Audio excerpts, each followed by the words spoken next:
Hello friends, welcome back to Engineering Girls. इस video में हम टेक्निकल कम्युनिकेशन की यूनिट 5 को डिस्कस करेंगे। हमारे यूनिट का नाम है digital communication and personality making. इस वीडियो को हम बहुत ज़्यादा शॉर्ट रखेंगे एंड यूनिट 5 के सारे टॉपिक्स को डिस्कस करने वाले हैं हम। चलो स्टार्ट करते हैं। तो सिलेबस देख लेते हैं। पहले हमारे सिलेबस में है सबसे पहले तो content creation for social media, जिसमें हम आएगा emails, webinars, podcast and blogs, जिसमें हम ये डिस्कस करेंगे कि हमारे ईमेल का फॉर्मेट कैसे होता है एंड उसकी क्या क्या मेन इंपॉर्टेंट पॉइंट्स होते हैं। ऐसे ही वेबिनार की क्या क्या इंपॉर्टेंट पॉइंट्स है एंड उसके लिए क्या चीज़ इंपॉर्टेंट होता है। पॉडकास्ट एंड ब्लॉग्स के बारे में भी डिस्कस करेंगे। फिर effective and ethical use of social media bye text and techniques. इसमें हम ये डिस्कस करने वाले हैं कि सोशल मीडिया के एथिकल और इफेक्टिव यूज़ क्या है। मतलब सोशल मीडिया को हम किस तरीके से एक तो एथिकली यूज़ करें, मतलब उसके अंदर कुछ गाइडेंस होनी चाहिए, हम उसका इलीगल यूज़ ना करें या अनएथिकल तरीके से यूज़ ना करें। और इफेक्टिव मतलब कि किस तरीके से वो आपके बिज़नेस को या आपके पर्सनली किस तरीके से वो आपको इफ़ेक्ट कर सकता है पॉजिटिवली। नेक्स्ट टॉपिक है स्पीच एंड पर्सनैलिटी। उसके बाद फिर हम पढ़ेंगे पर्सनैलिटी एनालिसिस। पर्सनैलिटी एनालिसिस क्यों इंपॉर्टेंट होता है और किस टाइप की पर्सनैलिटीज़ होती है। देन हम डिस्कस करेंगे कुछ पर्सनैलिटी कॉन्सेप्ट्स को एंड फाइनली हमारा लास्ट टॉपिक होगा पर्सनैलिटी असेसमेंट का। Let's start. तो the first topic is email. Email क्या है? एक मेथड है मैसेज को एक्सचेंज करने का यूजिंग इलेक्ट्रॉनिक मेल्स, एंड ये एक कोर एस्पेक्ट है डिजिटल कम्युनिकेशन का which allows use to transfer message from one individual to others instantly. यानी अगर आपको कोई मैसेज फास्टली डिलीवर करना है तो उसके लिए हम ईमेल को यूज़ करते हैं। सबसे पहले इसकी हिस्ट्री के बारे में एक बार पढ़ लेते हैं। इट वाज कॉइंड इन 1970। तो इलेक्ट्रॉनिक मेल का एब्रीविएशन है वो 1917 में कॉइंड हुआ था by Raymond Samuel. And Raymond Samuel कौन है? इन्होंने सबसे पहला message across the network share किया था in 1971, initiating the use of @ sign. तो ये कुछ ईमेल की हिस्ट्री है जो हम पढ़ रहे हैं। जो रेमंड टॉमिल्सन थे BBN में जो काम करते थे, उन्होंने अपने सबसे पहला mail across the network send किया था 1971 में, जिसमें उन्होंने @ साइन यूज़ किया था ताकि वो यूज़र का नेम और जो मशीन हम यूज़ कर रहे हैं, जैसे जीमेल यूज़ करते हैं तो वो एक तरीके का सर्वर होता है, तो उसके बीच में डिफ्रेंशिएट करने के लिए यूज़ किया गया था @ He sent a message from one digital equipment corporation PDP-10 computer to another PDP-10 computer। तो इनका पहला मैसेज एक डिजिटल कॉरपोरेशन के से दूसरे में ट्रांसफ़र हुआ था। कुछ इम्पोर्टेंस क्या है ईमेल के? There are various free email services to individuals and organisations. आज की डेट में बहुत सारे ईमेल सर्विसेज जो है वो फ्री ऑफ कॉस्ट हैं। Email can be sent and access from anywhere any time. सबसे इम्पॉर्टेंट बात ईमेल का कि वो कहीं पे भी कहीं से भी एक्सेस किया जा सकता है। एंड ये इनेबल करता है आपके fast and straight forward communication के लिए, क्योंकि जब हम ईमेल यूज़ करते हैं तो हमारे मैसेजेस बिल्कुल कोइंसाइज होते हैं। तो इसकी वजह से हमारा जो मैसेज होता है वो बिल्कुल डायरेक्ट होता है, कुछ भी उटपटांग की बातें या फालतू चीज़ें नहीं होती। एंड नेक्स्ट पॉइंट है send messages to multiple recipients. हम एक टाइम पे मल्टीपल रेसिपेंट्स को अपने मैसेज को शेयर कर सकते हैं with just single click. Next है organise and prioritise email with customisable filters. हम कस्टमाइजेशन के थ्रू ये प्रायोरिटाइज़ कर सकते हैं कि हमारे कौन सा मेल जो है वो ज़्यादा इंपॉर्टेंट है। जैसे जीमेल में आपके पास कुछ लेबल्स यूज़ होते हैं इम्पॉर्टेंट का, स्टार का, तो उससे हम अपने ईमेल को कस्टमाइज़ भी कर सकते हैं। एंड सबसे ज़्यादा इम्पॉर्टेंट, ये आपके मैसेजेस के रिकॉर्ड को अपने पास रखता है। मोस्ट इम्पॉर्टेंटली, जैसे लोग अपने स्क्रीनशॉट्स को अपने पास रखते हैं सबूत के तौर पे, तो वैसे ही ये ईमेल हमेशा आपके पास स्टोर रहेगा, तो इजीली एक्सेस भी कर सकते हैं आपको।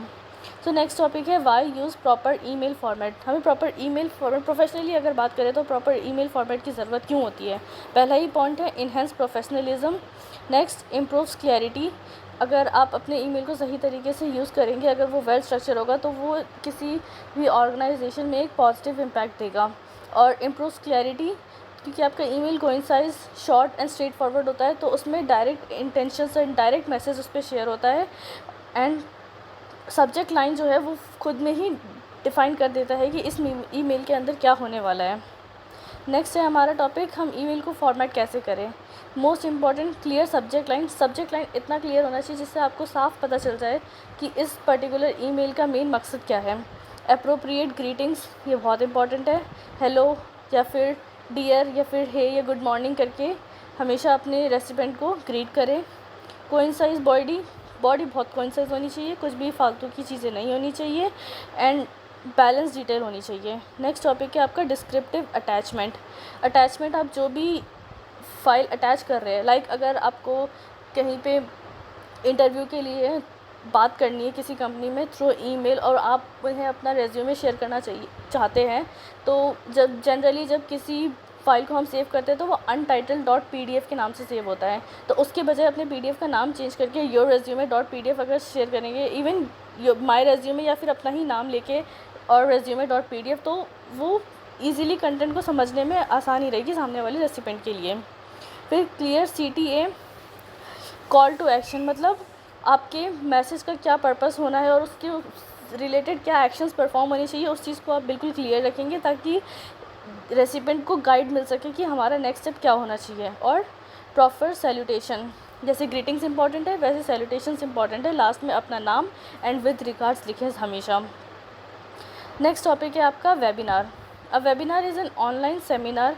सेमिनार जो ऑफलाइन कंडक्ट किए जाते हैं उसी का एक ऑनलाइन वर्जन जो होता है वो आपका वेबिनार होता है, that allows participants from anywhere in the world to come together in a virtual classroom to share information via internet. Internet के थ्रू एक वर्चुअल क्लासरूम प्रोवाइड करता है जहाँ पे participants from anywhere from the world, दुनिया के किसी भी कोने से इंसान आके उस ऑनलाइन सेमिनार को अटेंड कर सकता है अगर उसके पास इंटरनेट एक्सेस है तो जो वेबिनार वर्ड था वो 1990s में सबसे पहले कॉइन हुआ था और ये एक ब्लेंड है वेब एंड सेमिनार का, मतलब जो ऑनलाइन सेमिनार्स होते हैं उन्हीं को हम वेबिनार कहते हैं, इसलिए ये वेबिनार एंड सेमिनार से मिलके एक नया टर्म बना जिसे हम वेबिनार कहते हैं।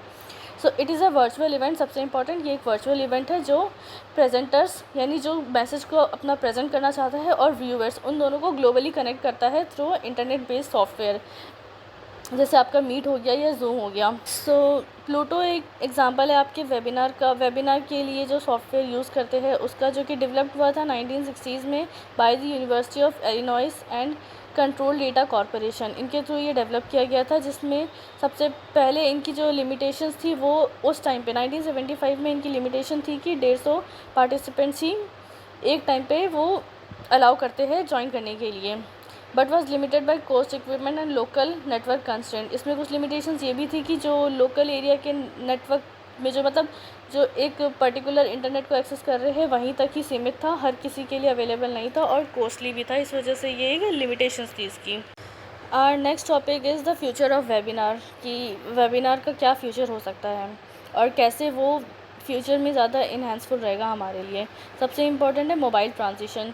जिस तरीके से हम मोबाइल को ज़्यादा यूज़ करने लगे हैं, इसकी एक्सेसिबिलिटी ज़्यादा इजी है और पार्टिसिपेंट्स कहीं पर भी किसी भी टाइम पे मतलब चल रहा है, खेल रहा है, कुछ भी कर रहा है, जैसे हमारे ऑनलाइन एजुकेशन के टाइम पे चल रहा था, आप सो रहे हो और बगल में मीट चल रहा है, तो ये फ्यूचर है एक वेबिनार का कि इंसान किसी भी टाइम पे किसी भी हालत में वो वेबिनार को ज्वाइन कर सकता है। उसके बाद नेक्स्ट पॉइंट है हाई क्वालिटी वीडियो। जैसे जैसे नेटवर्क कनेक्टिविटी फास्ट होने लगी है, 5G आने लगा है एंड स्पीड बढ़ गई है, तो वो आपके इंटरनेट कनेक्टिविटी को स्ट्रॉन्ग करता है, जिसकी वजह से वीडियो क्वालिटी इन्हेंस होती है। और कुछ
जो एफिशिएंट सॉफ्टवेयर है वो खुद में अलाउ करते हैं कि उनके इंटरफेस पे एक हाई क्वालिटी वीडियो चलें। Next point is platform automation. Automation reduces the administrative burden on moderators, streamlining the webinar process and increase efficiency. Automation का मतलब ये है कि उसमें मैक्सिमम चीज़ें खुद से हो जाती है। आपको मीट पे कुछ ऐसे भी कॉन्सेप्ट होते हैं जिसमें ज़रूरी नहीं है कि जो आपका मेन एडमिन है वो हर बार एंट्री दे। कुछ ऑटोमेशन टेक्निक्स है जिसकी वजह से आपको स्पेसिफाई कर दिया जाता है कि अगर इस डोमेन का आदमी है तो उसको ही लॉगिन मिले, वो डायरेक्ट लॉगिन हो जाए, बार बार एंट्री लेने की ज़रूरत ना पड़े। नेक्स्ट आपका है चैनल इंटीग्रेशन। आप एक वेबिनार पे अलग अलग चैनल्स को इंटीग्रेट करके उसको और ज़्यादा इन्हेंस बना सकते हो। जैसे गूगल मीट जो है वो वाइट बोर्ड को खुद से अटैच कर सकता है, जिसकी वजह से आप गूगल मीट के ही बीच में आप वाइट बोर्ड से, मतलब जो एडमिन है वो वाइट बोर्ड से किसी भी पर्टिकुलर टॉपिक को अच्छे से एक्सप्लेन कर सकता है। नेक्स्ट है differences between webinar and seminar. Webinar और सेमिनार के बीच में क्या डिफरेंस है, ये कुछ की पॉइंट्स है जिसको आप अगर टेबुलर फॉर्म में लिखना चाहे तो टेबुलर फॉर्म में लिखेंगे पेपर में, या फिर अगर इवन आप इन पॉइंट्स को अगर और ज़्यादा एक्सप्लेन कर देंगे तो ज़्यादा बेहतर रहेगा। तो हमारा सबसे पहला पॉइंट है फॉर्मेट। वेबिनार जो है वो ऑनलाइन और वर्चुअल होता है, while seminar is in person and physical. Next point is accessibility. Webinar को आप किसी भी टाइम पे, किसी भी हाल में, किसी भी सूरत में अटेंड कर सकते हो। While on the other hand जो सेमिनार है वो आपकी फ़िज़िकल प्रेजेंस मांगता है इस पर्टिकुलर लोकेशन पे जहाँ पे भी सेमिनार अटेंड किया जा रहा है। Next cost. वेबिनार की कॉस्ट जो है टिपिकली ज़्यादा कम है क्योंकि आपको पहली बार ट्रैवल का कोई एक्सपेंस नहीं है, उसके बाद वेन्यू की कोई टिकट वगैरह अगर लेते हैं तो वो भी नहीं रहेगा, आप डायरेक्टली ऑनलाइन ज्वाइन कर सकते हैं। On the other hand seminar जो है वो थोड़ा सा कॉस्टली होता है, एक पर्टिकुलर इंडिविजुअल जो ज्वाइन कर रहा है पार्टिसिपेंट उसके लिए भी, और जो प्रेजेंटर है जो प्रेजेंट कर रहा है उसके लिए भी, क्योंकि प्रेजेंटेशन के वक्त भी अगर सेमिनार इंसान को करना होता है किसी पर्टिकुलर लोकेशन पे तो उस लोकेशन को कॉस्ट भी उसका जाता है बहुत ज़्यादा। वहीं ऑन दी अदर हैंड अगर वो ऑनलाइन इस चीज़ को वेबिनार को अटेंड करवाना चाहे, प्रेजेंट करना चाहे तो वो ज़्यादा सस्ता पड़ेगा। Next technical requirement. Webinar needs a device and internet connection. Webinar के लिए हमारे पास एक डिवाइस होना चाहिए और एक इंटरनेट कनेक्शन होना चाहिए। On the other hand seminar के लिए एक फ़िज़िकल इंफ्रास्ट्रक्चर प्रॉपर होना चाहिए, मतलब वो पर्टिकुलर स्पेसिफिक लोकेशन जहाँ पे सेमिनार अटेंड किया जा रहा है। नेक्स्ट है रिकॉर्डिंग। वेबिनार में आपके पास मोस्टली ऑफनली रिकॉर्डिंग मिल जाती है, लेकिन सेमिनार का लिमिटेड रहता है कि उसका एक्सेस आपको नहीं मिल पाएगा जल्दी। उसके बाद audience size. Webinar can accommodate a global audience while seminars is limited by the venue sitting in capacity. जो वेबिनार है उसमें आप ग्लोबल लेवल पे आपके प्लेटफॉर्म पे डिपेंड करता है कि जैसे गूगल मीट है वो एक टाइम पे कितने पार्टिसिपेंट को अलाउ कर रहा है, एंड अगर आप उसका प्रीमियम वर्जन ले रहे हैं तो वो भी कितने नंबर ऑफ़ पार्टिसिपेंट को अलाउ कर रहा है, उस चीज़ पे डिपेंड करता है, जो कि जनरली एक सेमिनार के हॉल के साइज़ से बहुत ज़्यादा बड़ा होता है। सेमिनार आपका जो सेमिनार रूम है या कॉन्फ्रेंस रूम है उसी से लिमिटेड रहता है। The next topic is podcast.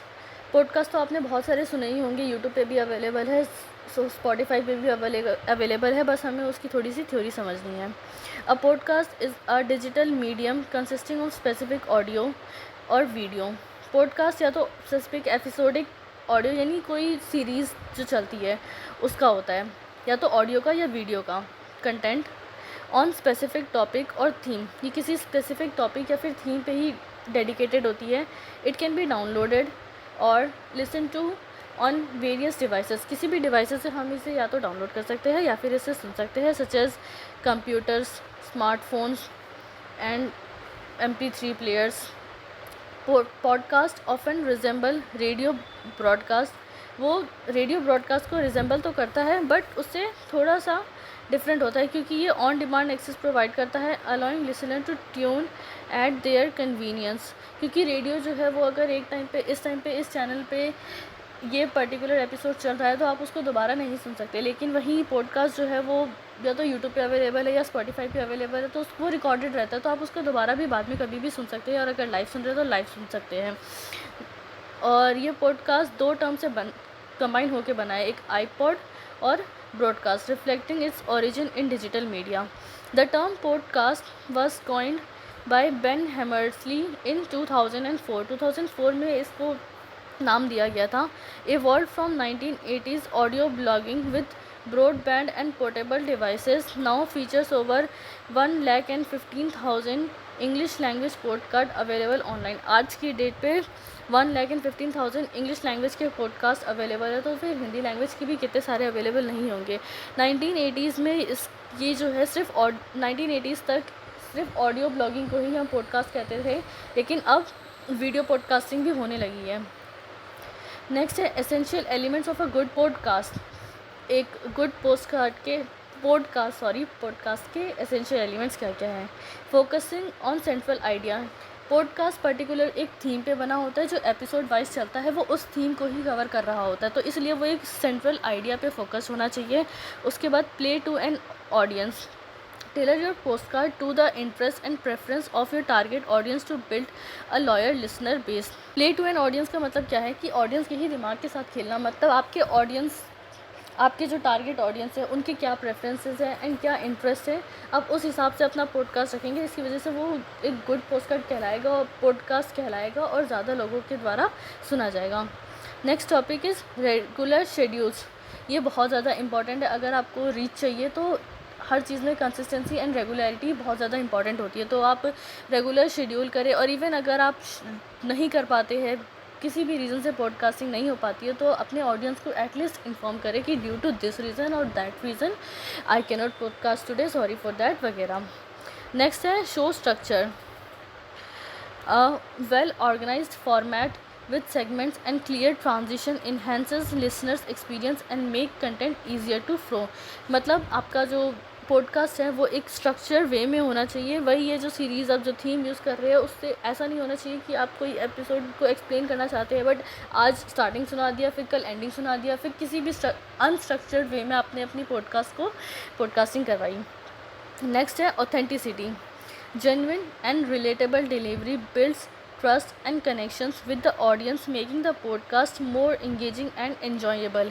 अगर आपका पॉडकास्ट जो है, पॉडकास्ट की थ्योरी जो आप पॉडकास्ट करने वाले हैं वो अगर जेन्युइन होगा, कि असली होना चाहिए और आपका ही कंटेंट होना चाहिए और रिलेटेबल अगर लोगों को लगेगा, तो वो लोगों को ज़्यादा इंगेज करेगा और वो आपके पॉडकास्ट को ज़्यादा इंजॉयबल समझेंगे। नेक्स्ट है पॉडकास्ट समरी। पॉडकास्ट समरी क्या होती है? A podcast summary helps attract listeners by providing a clear engaging overview of the episode enticing potential audience with key highlights. Podcast summary मतलब अगर आप कोई पॉडकास्ट कर रहे हैं तो एंड में एक कंक्लूजन आपको देना होता है जो आपके लिसनर्स को अट्रैक्ट करता है, जो प्रोवाइड करता है एक clear and engaging overview of the episode कि इस एपिसोड में क्लियरली ये चीज़ हुई थी। एंड इससे आपके जो ऑडियंस है वो और ज़्यादा आपकी तरफ अट्रैक्ट होते हैं एंड उन की हाइलाइट्स को समझते हैं कि अच्छा इस चीज़ में ये होने वाला है। Let's discuss how to write a podcast summary. Podcast summary लिखी कैसे जाती है? Identify the key points, add supportive details, mention guest, edit for clarity and brevity. So let's discuss the first point, identify your key points. आपके podcast में क्या क्या की points होंगे उस चीज़ को अपनी पॉडकास्ट में एक्सप्लेन करो। स्टार्टिंग इस तरीके से करो कि आज हम इस वीडियो में या इस ऑडियो में इस पर्टिकुलर थीम के बारे में डिस्कस करने वाले हैं, ताकि ऑडियंस जो है वो उस चीज़ से अट्रैक्ट हो। Add supporting details, include 1-3 lines about additional theme और सब्जेक्ट। उसके अलावा कुछ सपोर्टिंग डिटेल्स भी आप अपने पॉडकास्ट में ऐड करें। मेंशन गेस्ट, अगर आपके पॉडकास्ट में कोई गेस्ट वगैरह आ रहे हैं तो उन लोगों को भी हाईलाइट करें कि आज हमारे पॉडकास्ट में ये आएंगे, तो उससे लोग ज़्यादा अट्रैक्ट होते हैं और ऑडियंस को ज़्यादा मज़ा आता है अगर कोई उनके रेलिवेंट है इंटरेस्ट के। Edit for clarity and brevity, ensure the summary is clear, concise and free of grammatical errors to effectively inform and attract listeners. ये मोस्ट इम्पॉर्टेंट है कि आपका जो कंटेंट है वो ग्रामेटिकली एरर से फ्री होना चाहिए, कोइंसाइज होना चाहिए और क्लियर होना चाहिए, क्योंकि एक वेल स्ट्रक्चर्ड आपका पॉडकास्ट समरी जो है वो लोगों को ज़्यादा अट्रैक्ट करेगा। तो next topic is how to end a podcast को एंड कैसे करना है। Most important, thank you, then recap the episode, be intentional, encourage CTA, teaser, create a unique sign off और क्रेडिट रोल्स। सबसे पहले है अपने ऑडियंस को थैंक यू बोलो कि आपने हमारे साथ हम इतनी देर तक रहे, आपने हमारी पूरी बातों को सुना, उसके लिए थैंक यू सो मच। जिससे एक ऑडियंस और पॉडकास्ट वाले के बीच में स्ट्रॉन्ग कनेक्शन क्रिएट होता है। रीकैप द एपिसोड, जो आपको समरी स्टार्टिंग में सुनानी है उसी तरीके से आप एक समरी एंड में भी सुनाएं, जिसकी वजह से लोगों को और लोग उससे ज़्यादा कनेक्टेड फील कर सकें। Be intentional, ensures each element of your ending serves a purpose, आपके एंडिंग के हर एक एलिमेंट में कोई पर्पस होना चाहिए, जिसके साथ साथ आपके पॉडकास्ट के गोल को भी अलाइन किया जा सके। Encourage CTA, promote listeners to take a specific action such as subscribing on visiting your website, जो हम बोलते ही हैं कि अगर आपको हमारी वीडियो पसंद आए तो इसको लाइक शेयर एंड सब्सक्राइब कीजिएगा। ये चीज़ मैं बीच में ही बोल दे रही हूँ, आप प्लीज़ इसको लाइक शेयर एंड सब्सक्राइब ज़रूर कीजिए। Next topic is teaser, give a sneak peek to interest listeners to return for future episode, एक टीज़र प्रोवाइड करिए कि नेक्स्ट एपिसोड में हम इस बारे में डिस्कस करेंगे, ताकि जो ऑडियंस है अगर उनको वो टॉपिक अच्छा लगता है तो वो दोबारा आपके पॉडकास्ट को सुनने के लिए आए। Create a unique sign off, develop a memorable sign off that reflects your podcast personality.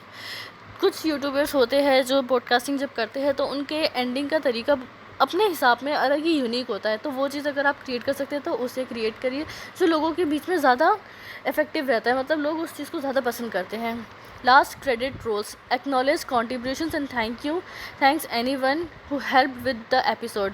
इस एपिसोड के सामने आपको जिन जिन लोगों ने हेल्प किया उनको एक्नॉलेज करें। उसके अलावा अगर एक पॉडकास्ट में अगर वीडियो पॉडकास्ट या ऑडियो पॉडकास्ट भी है तो आपने किन किन रिसोर्सेज से की हेल्प से इस पॉडकास्ट को बनाया था उसकी क्रेडिट्स को ज़रूर दें। तो अगला टॉपिक है हमारा blog not vlog. So blog is a short for web blog. Web पे जो ब्लॉगिंग होती है उसको हम ब्लॉग कहते हैं। Is a frequently updated web pages used for personal commentary और business content. Blogs are often interactive, includes sections at the bottom of individual blog posts where readers can leave comments.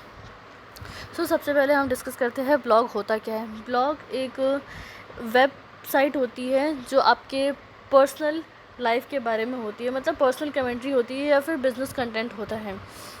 Generally लोग जो है वो अपनी personal life को discuss करते हैं blogs में, या फिर जो अपने पर्सनली आपके पर्सनल प्रोफेशंस होते हैं। लोग लाइक अगर कोई इंसान है जिसको शायरी पसंद है, वो लोगों तक अपनी शायरी को पहुंचाना चाहता है तो वो ब्लॉगिंग का यूज़ करता है।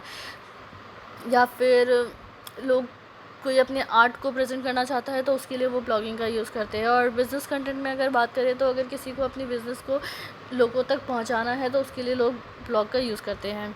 Blog are often interactive, blogs जो है वो एक इंटरैक्टिव चीज़ होती है जिसमें कुछ सेक्शंस ऐसे होते हैं। बॉटम में एक सेक्शन आता होता है कमेंट्री सेक्शन का, जिसमें लोग अगर किसी इंसान को रीडर को आपका ब्लॉग पसंद आया, ब्लॉग राइटर्स भी यूज़ करते हैं अपनी थ्योरी को लिखने के लिए या फिर अपनी स्टोरीज़ वगैरह को लोगों तक पहुंचाने के लिए। The term blog combines web को कंबाइन वेब और लॉग मतलब रेगुलर रिकॉर्ड्स। लॉग का मतलब होता है एक कहीं पे भी किसी भी चीज़ का रिकॉर्ड रखना, और वेब का मतलब वही वर्ल्ड वाइड वेब जो इंटरनेट के थ्रू एक्सेस किया जाता है। इन दो टर्म से मिल के बना है आपका ब्लॉग। तो बेसिकली अगर देखा जाए तो इंटरनेट पे जो आपकी थ्योरी के रिकॉर्ड्स होते हैं उसको हम ब्लॉग्स कहते हैं। तो blogs term firstly use in 1990s में इसका यूज़ सबसे पहले हुआ गया था। Blog serve as a platform for personality commentary, business content और news, often written in a conversational style allowing readers interaction through comments. ये एक कन्वर्जेशनल स्टाइल में लिखा जाता है जिससे रीडर्स को ये चीज़ अट्रैक्टिव लगती है और रीडर को ऐसा लगता है कि मैं इस ब्लॉग के थ्रू सामने वाले इंसान से रियलिटी में बात कर रहा हूँ। एंड लास्ट में जो कमेंट सेक्शन होता है वो रीडर को राइटर के साथ इंटरेक्ट करने का एक इंटरफेस होता है। Blog are aimed at engaging a community, blog aim करता है एक कम्युनिटी को इंगेज करने में इंटरेस्टेड इन स्पेसिफिक टॉपिक। कि जैसे मैंने शायरी का एग्जांपल दिया था कि किसी को अगर शायरी पसंद है, अगर किसी को शायरी करना पसंद है तो वो ब्लॉग में अपनी शायरी डाल सकता है, और किसी को अगर शायरी सुनना पसंद है तो वो उस ब्लॉग को पढ़ के कमेंट्री बता सकता है कि वाह आपकी शायरी इतनी अच्छी थी, या आपकी शायरी में ये कमी थी। या फिर अगर कोई इंसान अपनी शायरी को भी कमेंट करना चाहता है, लाइक एक कॉन्वर्जेशनल स्टाइल प्रोवाइड करता है with a unique domain name reflecting their subject matter. वो डोमेन नेम आपके ऊपर है, अगर ये ज़्यादा बेहतर है अगर आप अपने सब्जेक्ट मैटर को रिफ्लेक्ट करें अपने डोमेन में तो वो ज़्यादा इंटरेक्टिव रहता है। Next topic is ethical and effective use of social media. First is our effective use of social media. Social media को आप इफेक्टिवली कैसे यूज़ कर सकते हो, मतलब सोशल मीडिया में अगर आपको ब्रांडिंग करनी है या प्रमोशन के लिए यूज़ करना है सोशल मीडिया को, तो उसके लिए इफेक्टिवली आप क्या आपको यूज़ करना चाहिए। Embrace the visuals, use engaging images for each main points in your content to boost interaction across social media platforms। Social media platforms में इंटरेक्शन को बूस्ट करने के लिए अपने कंटेंट में आप इमेजेस वगैरह का यूज़ करें जो मेन पॉइंट्स को हाईलाइट करता हो, क्योंकि इमेजेस जो होते हैं वो ऑलरेडी इंगेजिंग ही होते हैं। Headlines matter, crafting compelling varied title for your post and perform A/B test to find most effective ones. मतलब आपका जो हेडलाइन है वो बहुत ज़्यादा मैटर करता है, तो हेडलाइन के लिए आप A/B टेस्ट को यूज़ करें एंड देन सबसे इफ़ेक्टिव और सबसे इन्हेंसिंग हेडलाइन को यूज़ करें जो लोगों को अट्रैक्ट करे आपके पोस्ट की तरफ। Customise for the platform, tailor your post headline images and description to fit each social media platforms unique feature. अपने पोस्ट के हेडलाइन को, इमेजेस को और डिस्क्रिप्शन को इस तरीके से लिखें जो हर सोशल मीडिया प्लेटफॉर्म के यूनिक फीचर्स को के अंदर फिट करें, ताकि आपका जो पोस्ट है वो ज़्यादा इंगेजिंग रहे और ज़्यादा उसकी रीच बढ़े। Share at the right time, बहुत ज़्यादा इंपॉर्टेंट चीज़ है कि आप अपने पोस्ट को किस टाइम पे शेयर कर रहे हैं। बेसिकली ऐसे टाइम पे शेयर कीजिए जिस टाइम पे आपके जो टारगेट यूज़र्स है वो ज़्यादा एक्टिव रहे। जैसे अगर आपके पोस्ट इस तरीके से है जो किसी ओल्ड लोगों को टारगेट करता है, तो आप या तो बिल्कुल सुबह में पोस्ट करें या तो बिल्कुल शाम में पोस्ट करें, क्योंकि ज़्यादातर जो ओल्ड एज के पीपल्स होते हैं वो इसी टाइम पे फ्री रहते हैं। लेकिन अगर आप किसी यंग यूज़र को टारगेट करना चाहते हैं तो आप दिन में करें या फिर रात में 2-3 बजे के बाद ही करें, क्योंकि उस टाइम पे यंग एज के लोग जो होते हैं वो ज़्यादा एक्टिव रहते हैं। Next point is don't be afraid to post multiple times, repost your content using different images and headlines to reach a broader audience. In generally लोगों को लगता है कि मैंने एक ही पोस्ट अब डाल तो दिया, मैं इसी पोस्ट को दोबारा क्यों डालूं, तो इस चीज़ पे आप घबराइए नहीं। आपको ये चीज़ यूज़ करना चाहिए क्योंकि आप अगर आपके पास कोई नया पोस्ट नहीं है तो अपनी ही पोस्ट को दोबारा रीपोस्ट करें। ये इंगेजिंग बनाता है आपके सोशल मीडिया साइट को, आपके सोशल मीडिया अकाउंट को ज़्यादा इंगेजिंग बनाता है। नेक्स्ट है ask questions, drive engagement by including questions in your post to encourage interaction and feedbacks। ये बहुत ज़्यादा इंपॉर्टेंट पॉइंट है। फीडबैक अगर आप देंगे तो लगेगा कि ये 2-वे कम्युनिकेशन हो रहा है, just not the one way communication. Next है share on the right platform, आप किस टाइप की इन्फॉर्मेशन शेयर करना चाहते हैं या किस टाइप की ब्रांडिंग करना चाहते हैं, वो आप कहाँ पे शेयर कर रहे हैं वो भी मैटर करता है। Next pay to play, use paid promotion to boost content visibility and reach a targeted audience. Next point is maximize your brand advocate, encourage employees and partners to share content to expand your reach and influence। वही ये branding करना, digital marketing जिसे कहते हैं, वो चीज़ बहुत ज़्यादा important है। नेक्स्ट है leverage community, engage with relevant community and group to promote your content to a target audience. मतलब वही है, अपने कम्युनिटी में शेयर करो एंड उनसे बोलो कि आप इस वीडियो को और शेयर करें, तो वही होता है आपका लेवरेज कम्युनिटीज़। नेक्स्ट टॉपिक है आपका ethical use of social media. इसमें आता है responsibility and authenticity. Ethical use का क्या मतलब है, मतलब आप अगर सोशल मीडिया यूज़ कर रहे हैं तो उसका क्या इफ़ेक्ट पड़ रहा है सोसाइटी की तरफ, तो वो एक अच्छा इफेक्ट होना चाहिए, नेगेटिव इफेक्ट नहीं होना चाहिए। तो इसमें रिस्पॉन्सिबिलिटी यूज़र की क्या है, user of the social media platform should take responsibility for the content they share and ensure that it is accurate, truthful and not misleading. जो भी सोशल मीडिया प्लेटफॉर्म को यूज़ कर रहा है, वो अपने कंटेंट को शेयर कर रहा है, तो वो खुद में इस चीज़ को इंश्योर करे कि ये जो कंटेंट है या ये जो पोस्ट है वो सही है और भरोसे के लायक है और ये आपको मिसगाइड या मिसलीड नहीं कर रहा है। ऑथेंटिसिटी, आपका कंटेंट आप जो सोशल मीडिया पे पोस्ट कर रहे हो वो आपका ही कंटेंट है और ऑथेंटिक है और कुछ भी मैनिपुलेटिव नहीं है, और मैनिपुलेटिव रीच एंड इन्फ्लुएंस, जो आपके इन्फ्लुएंस और रीच को अफेक्ट कर सके किसी भी तरह। नेक्स्ट टॉपिक है हमारा speech and personality. How is speech and personality related, speech और पर्सनैलिटी आपस में कैसे रिलेट करता है। The way we communicate conveys information about our attitude, जिस तरीके से हम अपने इन्फॉर्मेशन को कन्वे करते हैं वो बताता है हमारे एटीट्यूड एंड पर्सनालिटी ट्रेट को. So it shapes how others sees us as well as what they think of us. हम किस तरीके से बात कर रहे हैं वो हमारी पर्सनालिटी को डिफ़ाइन करता है. If you want to improve your personality, अगर आप चाहते हैं कि आपकी पर्सनालिटी इम्प्रूव हो लोगों के सामने, तो सबसे पहले आपको ये इस बात पे अटेंशन देनी होगी कि आप किस तरीके से कम्युनिकेट कर रहे हैं लोगों के साथ, एंड व्हाट यू से व्हेन यू टॉक. सबसे पहले आपको तो फालतू की बातें करनी नहीं होती लोगों के सामने, और तमीज़ से बात करना होता है, प्यार से इन्फ्लुएंस करना होता है. लोगों को इन्फ्लुएंस करने के लिए सबसे इंपॉर्टेंट पॉइंट होता है आपका स्माइल करना. आप जितना ज़्यादा लोगों के सामने smiley face and positive environment देंगे, उतना लोग आपकी पर्सनैलिटी को पॉजिटिवली जज करेंगे और लोग आपसे इन्फ्लुएंस होंगे. Why is speech essential to the growth of human personality. Important point है स्पीच एसेंशियल क्यों है हमारी ह्यूमन पर्सनैलिटी के लिए. स्पीच स्पोकन और otherwise allows human being to make connections with each other. सबसे पहली बात, हम बोलेंगे तो ही कम्युनिकेशन इन्हेंस होगी और कनेक्शंस बनेंगे.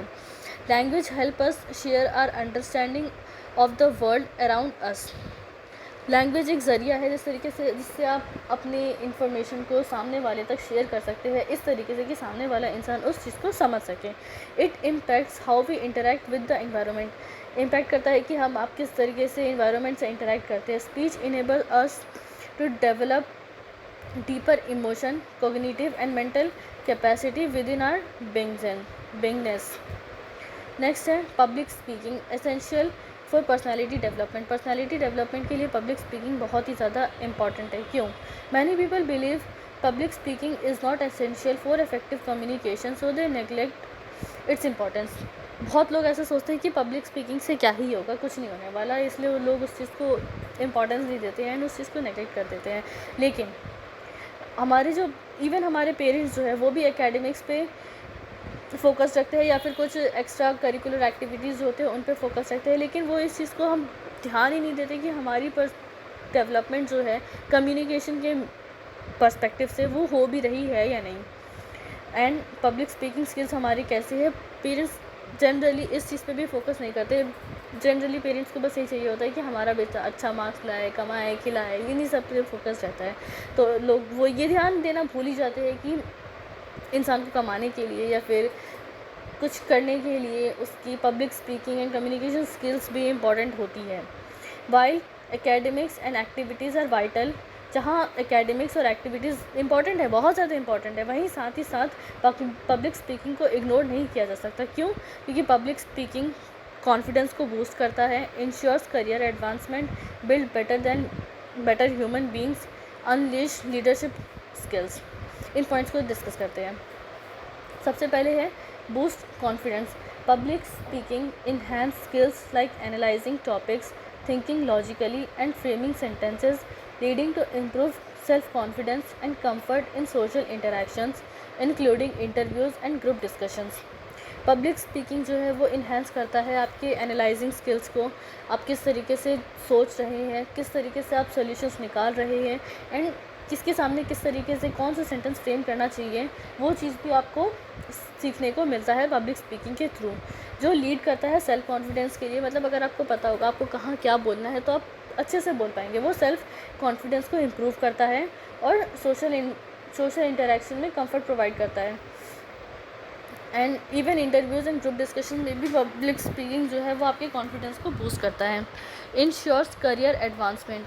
Effective public speaking improves verbal and non verbal communication, making individual more attractive to employees, aiding in career growth through better job performance and promotion opportunities. वही ये अगर आपकी पब्लिक स्पीकिंग अच्छी होगी, आप लोगों के सामने अच्छे से बोल पाओगे तो आपके अंदर कॉन्फिडेंस आएगा, और अगर आपके अंदर कॉन्फिडेंस होगा तो फिर किसी भी कंपनी को भी ये चीज़ लगेगा कि ये इंसान जो है वो हमारी कंपनी के लिए बहुत ही ज़्यादा इम्पॉर्टेंट है. क्योंकि आपकी स्पीकिंग स्किल्स डिफ़ाइन करती है कि आप किस तरीके से किसी पर्टिकुलर प्रॉब्लम को सॉल्व कर रहे हो.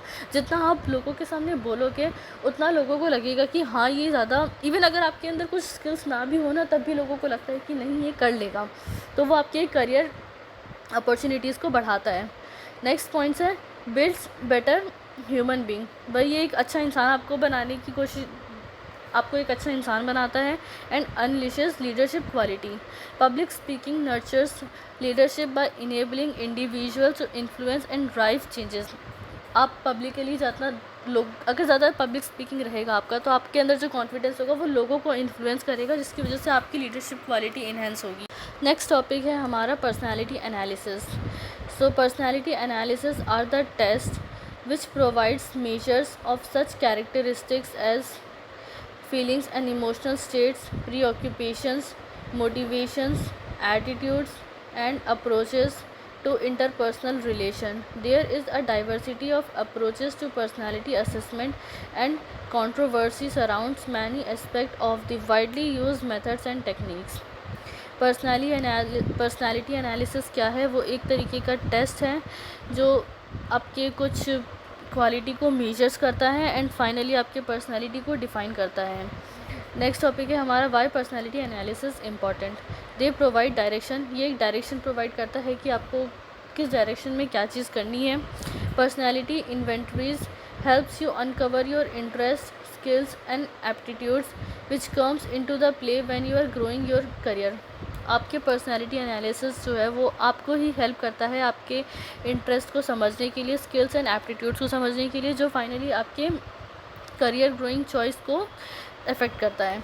The better you understand what expertise you have, जितना आप खुद को समझेंगे कि आपके अंदर क्या चीज़ सही है, क्या चीज़ गलत है एंड आपको क्या करियर में चाहिए, the more you are equipped to find your place in the work world. तभी आपको समझ में आएगा कि आपको इस वर्क प्लेस में किस पर्टिकुलर फील्ड में जाना है। ये हमारे कुछ टाइप के ऊपर जो टॉपिक्स हमने फैक्टर्स पढ़े थे, feelings, emotional states, preoccupations, motivations, aptitudes and approaches to interpersonal relations. इन फैक्टर के बेसिस पे जो पर्सनालिटी एनालिसिस होती है, तो उसके एनालिसिस से 6 टाइप की पर्सनालिटीज़ डिफ़ाइन की गई है। Realistic, investigative, artistic, social, enterprising, conventional. Realistic पढ़ते हैं। Individuals who prefer practical hands on activities and often enjoy working with tools, machineries और animals. They are typically action oriented and enjoy solving tangible problems. Realistic approach रखने वाले वो लोग होते हैं जो प्रैक्टिकली सोचते हैं। कुछ लोग होते हैं जो थियोरेटिकली सोचते हैं कि अगर हम ऐसा करेंगे तो वैसा होगा, बट कुछ लोग होते हैं जो चीज़ों को प्रैक्टिकली सोचते हैं कि अगर ऐसा किया तो ये चीज़ होगी भी कि नहीं होगी। वो लोग जो है टिपिकली एक्शन ओरिएंटेड होते हैं and enjoy solving tangible problems. इस टाइप के लोग जो होते हैं वो एक्शन ओरिएंटेड होते हैं, मतलब उन्हें एक्शंस लेना पसंद है, बट सोच कर प्रैक्टिकली इस चीज़ का क्या रिज़ल्ट आ सकता है। एंड इन्वेस्टिगेट, ये दूसरी पर्सनैलिटी है। People who are analytical, curious and enjoy researching. ये वो टाइप के लोग हैं जिनको किसी चीज़ के बारे में जानने की बहुत ज़्यादा इच्छा रहती है और जिनको रिसर्च करना बहुत ज़्यादा पसंद है एंड कॉम्प्लेक्स प्रॉब्लम को सॉल्व करना बहुत ज़्यादा पसंद है। They are often drawn to scientific और टेक्निकल फील्ड, मतलब जिसको बहुत ज़्यादा जानने की इच्छा रहती है वो ज़्यादातर साइंटिफिक या टेक्निकल फील्ड की तरफ ही अट्रैक्ट होते हैं। नेक्स्ट टाइप है पर्सनैलिटी का आर्टिस्टिक। आर्टिस्टिक वर्ड से समझ आ रहा है कि क्रिएटिव माइंड वाला, creative and expressive individual who appreciate and engage in artistic activities such as music, writing, drawing और performing.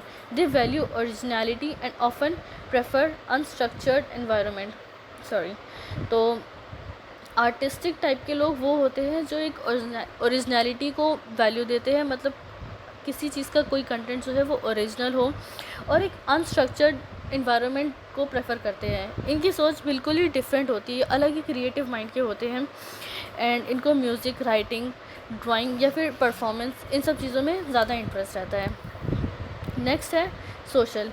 Those who are drawn to helping others, communicating and teaching. वो लोग जिनको दूसरों की हेल्प करना और दूसरों के लोगों के साथ कम्युनिकेट करना, उनके साथ घुलना मिलना बहुत ज़्यादा पसंद है, वो होते हैं सोशल टाइप के लोग। They are often empathetic, supportive and thrive in collaborative and cooperative environment. इस टाइप के लोग जो होते हैं ना वो बहुत ही ज़्यादा एक तो इन्फ्लुएंशियल भी होते हैं, लोगों को पसंद भी आते हैं, और बहुत सोशल भी होते हैं एंड सपोर्टिव एंड हेल्पफुल भी बहुत ज़्यादा होते हैं एंड किसी भी टाइप के इन्वायरमेंट में बहुत ही इजीली घुल मिल जाते हैं। नेक्स्ट टाइप है आपका enterprising personality. Ambitious, persuasive and leadership oriented people who enjoy influencing others.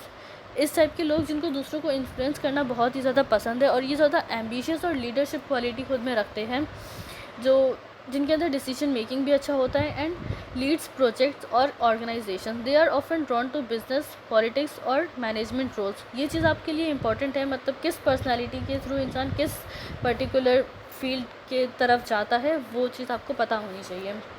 Next type है आपका conventional. Individuals who prefer structured, rule regulated tasks and value other precision and reliability. They are often detail oriented and excel in administrative and organizational role. वो लोग जिनको चीज़ों को structure में और rule regulations के साथ पसंद हो, चीज़ें ऑर्डर में होनी चाहिए और प्रिसाइज्ड होनी चाहिए एंड कोई चीज़ जो रिलायबल हो, इन सब चीज़ों को जो प्रेफर करते हैं वो कन्वेंशनल लोग होते हैं। ये जनरली एडमिनिस्ट्रेटिव रोल्स की तरफ ही ड्रॉ होते हैं। सो हमारा अगला टॉपिक है Abraham Maslow's concept of personality. Maslow's theory of personality posits that individual achieve their full potential by progressing through a hierarchy of needs ending in self actualization. ये कुछ term शायद आपको याद होगा, आपने यूएचवी में भी पढ़ा था ह्यूमन वैल्यूज़ में, कि इंसान की नीड्स जो होते हैं वो हायरार्किकल ऑर्डर में होते हैं, जो एंड होता है सेल्फ एक्चुअलाइजेशन पर। Basic physical needs must be met before higher level physiological needs. इंसान की बेसिक फिज़िकल नीड्स कंप्लीट होनी चाहिए higher level of physiological needs से पहले। उसके बाद पर्सनालिटी ट्रेट्स, पर्सनालिटी इंक्लूड्स, इनके हिसाब से अकॉर्डिंग टू नेक्स्ट पॉइंट है, according to Abraham Maslow personality includes traits, interest, drives, values, self concepts, abilities and emotional patterns. इनके अकॉर्डिंग जो पर्सनालिटी होता है उसके अंदर आपका आता है traits, interest, drives, values, self concept, abilities and emotional patterns. And Abraham Maslow के हिसाब से जो हायरार्की है पर्सनालिटी का, वो 5 लेवल में डिवाइडेड है: physiological, safety, love and belongings, esteem and self actualisation. Deficiency needs, जो कि फिजियोलॉजिकल, सेफ्टी, सोशल और एस्टीम में आता है, arises from deprivation and must be satisfied to avoid negative consequences. मतलब इंसान के physiological, safety and social esteem needs जो है वो सेटिस्फाई होने चाहिए नेगेटिव कॉन्सिक्वेंसेस को अवॉइड करने के लिए। Self actualization involves growth needs driven by a desire personality development. एक पर्सनालिटी डेवलपमेंट से ड्राइव होकर जो ग्रोथ होता है उसको हम सेल्फ एक्चुअलाइजेशन कहते हैं। सेल्फ एक्चुअलाइजेशन आपका रियलिस्टिक होता है, प्रॉब्लम सॉल्वर होता है, possesses strong personal ethics and personality. अब इसकी हायरार्की एक बार देख लेते हैं। इसमें सबसे ऊपर है आपका सेल्फ एक्चुअलाइजेशन, उससे नीचे है एस्टीम, फिर लव्स एंड बिलोंगिंग्स, फिर सेफ्टी, फिर फिजियोलॉजिकल, जिसमें फिजियोलॉजिकल नीड्स जो है वो आपके जिसमें आपका सेल्फ एक्चुअलाइजेशन वो बहुत ज़्यादा इंपॉर्टेंट है। इस हायरार्की को आप एक बार अच्छे से पढ़ लीजिएगा। नेक्स्ट है आपका Sigmund Freud's concept of personality. Sigmund Freud's theory of personality comprises 3 elements: ID, ego and super ego. फ्रूइड्स की थ्योरी ऑफ पर्सनालिटी के हिसाब से इंसान की जो पर्सनालिटी है वो 3 एलिमेंट से बना है: आईडी, ईगो और super ego. These elements interact to shape complex human behaviour. Freud suggest human behavior is influenced by unconscious memory, thoughts and urges. अब इन तीनों एलिमेंट्स को समझ लेते हैं। फर्स्ट है आपका ID. It is about the all basic needs and desires. ID आपका सबसे बेसिक नीड्स एंड डिज़ायर्स है, जैसे कि हंगर और pleasure, and it works without thinking about the consequences. ये बिना कॉन्सिक्वेंसेस के बारे में सोचे बगैर ही काम करते हैं, जैसे आपका हंगर और प्लेजर जो है। उसके बाद नेक्स्ट है आपका ego. This part of our mind deals with reality. Ego जो है वो रियलिटी के साथ डील करती है। It helps us make decision by balancing what the id wants with what's actually possible और acceptable in real life. Id को क्या चाहिए और रियलिटी में क्या चीज़ पॉसिबल है या नहीं है, उस चीज़ को बैलेंस करता है। नेक्स्ट पॉइंट है super ego. This part represents our sense of right और wrong. It includes the rules and morals we have learn from our society and our upbringings. Super ego represent करता है हमारे sense के right and wrong को, कि क्या चीज़ सही है और क्या चीज़ गलत है। ये it includes the rules and morals हमने ज़िंदगी में अपनी सोसाइटी से और या फिर हमारे घर से जो हमें समझाया गया है उसके हिसाब से जो रूल्स एंड मोरल्स होते हैं जो हमने सीखा है उसके बेसिस पे हम डिसाइड करते हैं कि क्या चीज़ सही है एंड क्या चीज़ गलत है। तो इसका जो सुपर ईगो का जो मेन जनरेटिव पॉइंट है वो आपकी अपब्रिंगिंग एंड आपकी सोसाइटी है। The super ego helps us जजेस our actions and can make us feel guilty if we do something wrong. अगर हम कोई चीज़ गलत कर रहे हैं तो उसकी चीज़ के लिए अगर हमें उस चीज़ का गिल्ट है तो इसका मतलब यही है कि हमारी सुपर ईगो जो है वो सही तरीके से डेवलप की गई है। Freud's model with the ID, ego and superego forms a core concept in psychodynamic theory, highlighting the interplay between these mental structures. Next है Vivekananda concepts of personality. Vivekananda recommends traits like faith, dutifulness, compassion, good thought, character, non-attachment, helping nature, fearlessness, love, wisdom, spirituality, responsibility, truth, strength within and the company of good for personality development. Personality development के लिए इन कुछ trades को recommend किया था विवेकानंदा ने, जिसमें आता है faithfulness, dutifulness, compassion, good thoughts, character, non attachment, helping nature, fearlessness, love, wisdom, spirituality, responsibility, truth, strength within, जो आपकी खुद के अंदर की स्ट्रेंथ है, and the company of a good, एक अच्छी कंपनी पर्सनालिटी डेवलपमेंट के लिए। True personality development involves understanding the deeper level of a person. True personality development के अंदर आपका एक डीपर लेवल ऑफ अंडरस्टैंडिंग आती है किसी पर्सन के लिए, starting with the nature and the function of our mind. An untrained mind can be our enemy. अगर आपका माइंड ट्रेन नहीं है तो वो एक आपके खुद के लिए एक दुश्मन भी हो सकता है। While a train mind act as our friend. Swami Vivekananda, a great Indian saint, advocates for high thinking and simple living. सोच बड़ी हो लेकिन ज़िंदगी साधन हो। He was known for his philosophical work including modern Vedanta and Raj Yoga. Vivekananda emphasized the power of self-belief, stating, "Whatever you think, that you will be." अब जो सोचते हो वो आप बनोगे। If you think yourself weak, you will be. If you think yourself strong, you will be. स्वामी विवेकानंदा की एक thought थी जिनमें उन्होंने ये बताया थी कि जो आप सोचते हो आप वही बनोगे। अगर आपको लगता है कि आप कमज़ोर हो तो आप कमज़ोर रहोगे, अगर आपको लगता है कि नहीं आप स्ट्रांग हो तो आप स्ट्रांग रहोगे। तो इनकी पर्सनालिटी का कॉन्सेप्ट जो है वो बहुत ही ज़्यादा अच्छा था, जो इंसान को डेवलप करने के लिए हेल्प करता है, जिससे आप खुद को स्ट्रांग और सेल्फ कॉन्फिडेंस ला सकते हो। नेक्स्ट है Carl Gustav Jung's concept of personality. Carl Jung's theory of personality suggests people experience the world through 4 principles. Karl जुंग्स की पर्सनालिटी थ्योरी के हिसाब से पर्सन जो है वो एक्सपीरियंस करता है वर्ल्ड को 4 प्रिंसिपल के बेसिस पे। Sensation, intuition, feelings and thinking. ये 4 फिजियोलॉजिकल फंक्शनल प्रिंसिपल्स हैं जिनके बेसिस पे इंसान के पर्सनालिटी जो है वो डेवलप्ड होता है। अब इनके कॉन्सेप्ट के हिसाब से archetypes refers to the universal symbols, images within the collective unconscious influencing dreams, myths and folklores. इनके हिसाब से आर्किटाइप्स वो चीज़ है, कुछ सिम्बल्स और इमेजेस जो आपके सपने को या फिर आपके अनकॉन्शियस माइंड को इन्फ्लुएंस करता है, एंड मिथ्स एंड folklores को इन्फ्लुएंस करता है। नेक्स्ट पॉइंट है Jung's believe that psyche consists of both conscious and unconscious element within the unconscious mind, containing universal archetypes across cultural and time period. Jung identified 8 personality types. इन्होंने इनके हिसाब से personality जो है वो 8 टाइप के होते हैं। एक प्रिंसिपल, एक idealistic, objective, rational, influenced by ideas, independent and often fear of intimacy and adaptive. इन चीज़ को आप खुद भी एक्सप्लेन कर सकते हैं इन सारे पॉइंट्स को, जिसमें से कुछ पॉइंट्स आपके टॉपिक को पढ़ के आपको समझ में आ जाएगा, बाकी आप एक बार इनके बारे में रिसर्च कर लीजिएगा एंड इन पॉइंट्स को आप एक्सप्लेन करके लिख दीजिएगा। Jung's major contribution to psychodynamic thought was the concept of the collective unconscious, representing shared structure patterns of the unconscious mind across humanity. So हमारा नेक्स्ट टॉपिक है personality assessment.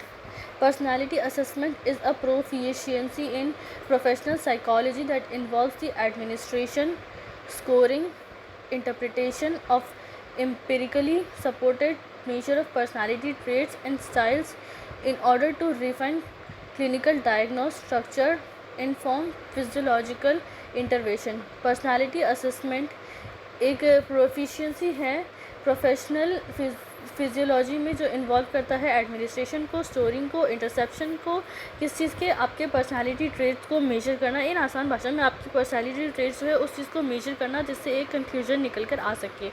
And इनको major करने का एक तरीका होता है क्लिनिकली डायग्नोस होता है, एक स्ट्रक्चर तरीका होता है, एंड एक आपके फिजियोलॉजिकल इंटरवेंशंस का इंफॉर्मेशन प्रोवाइड करता है। अब इसका ऑब्जेक्टिव क्या है?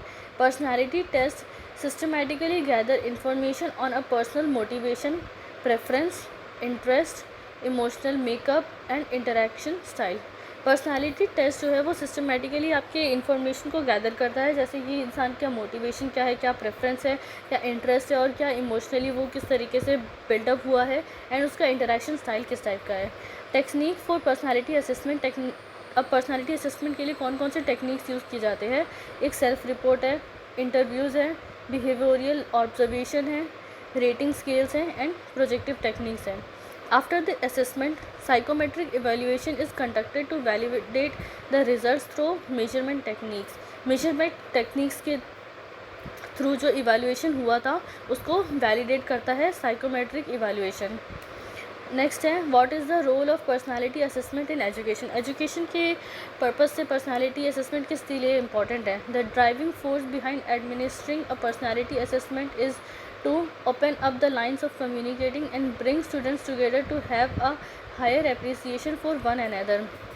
इंसान एक दूसरे से कम्युनिकेट कर सके, एक कनेक्शन बिल्डअप कर सके, एंड एक दूसरे को अप्रिशिएट कर सके। इस चीज़ के लिए पर्सनालिटी असेसमेंट इंपॉर्टेंट है, ताकि पर्सनालिटी असेसमेंट करके हम स्टूडेंट्स को आपस में कम्युनिकेट करने के लिए इनकरेज करें। अब personality assessment can provide guidance to the teacher, और ये टीचर के लिए भी साथ ही साथ इम्पॉर्टेंट है, ताकि टीचर को गाइडेंस मिल सके कि किस टाइप की स्ट्रैटेजी बहुत ज़्यादा इफेक्टिव है स्टूडेंट्स को पढ़ाने के लिए। एंड 4 मेथड्स है पर्सनालिटी असेसमेंट के: self report assessment, behavioural assessment, interviews, और project test as per the context. Self report assessment क्या होता है? Individuals answer question. एक इंडिविजुअल जो है वो क्वेश्चन का आंसर देता है एंड क्वेश्चन को कंप्लीट करता है अबाउट देयर, जो उनके खुद के बिहेवियर, थॉट्स एंड फीलिंग्स को डिफाइन करता है, providing insight into their personality traits and tendencies. मतलब इंसान के खुद के पर्सनालिटी के बिहेवियर को समझने के लिए ये वाला असेसमेंट यूज़ किया जाता है। नेक्स्ट है behavioural observation. Observes, watch and record individuals behaviour in various situation. Behavioural observation वो होता है कि किसी अलग अलग डिफरेंट सिचुएशन में इंसान किस तरीके से रिएक्ट कर रहा है एंड किस तरीके से उसका रिप्लाई दे रहा है, वो होता है आपका बिहेवियरल असेसमेंट में। नेक्स्ट है इंटरव्यू। इंटरव्यू एक स्ट्रक्चर्ड और अनस्ट्रक्चर्ड कॉन्वर्जेसन होता है एक असेसर और इंडिविजुअल के बीच में। असेसर आपको असेस करता है कि इसकी कॉन्वर्जेसन स्किल्स कैसी है, एंड वहाँ पे अगर प्रॉब्लम सॉल्विंग दिया जाता है तो उसके बेसिस पे इवैल्यूएट किया जाता है कि इस इंसान ने स्पेसिफिक प्रॉब्लम को किस तरीके से सॉल्व किया। नेक्स्ट है projective task. Individual response to ambitious stimuli such as pictures on incomplete sentences which reveal underlying aspect of their personality based on their interpretation and projection. एक इनकम्प्लीट सेंटेंस होता है या फिर कोई पिक्चर होता है, उसको आप किस तरीके से इवैल्यूएट करते हो, उसको किस तरीके से फ्रेम करते हो, किस तरीके से इंटरसेप्ट करते हो, वो भी आपके पर्सनैलिटी को डिफाइन करता है। सो यहाँ पे आपका टॉपिक जो है वो कंप्लीट होता है, पूरा यूनिट 5 कंप्लीट होता है। एंड इतना अगर आप अच्छे से पढ़ लेंगे और कुछ पॉइंट्स को इलाबरेट करके लिख लेंगे तो आपके बहुत अच्छे मार्क्स आ जाएंगे। Thanks for watching this full video. अगर आपको ये वीडियो अच्छी लगे तो लाइक, शेयर एंड सब्सक्राइब ज़रूर कीजिएगा।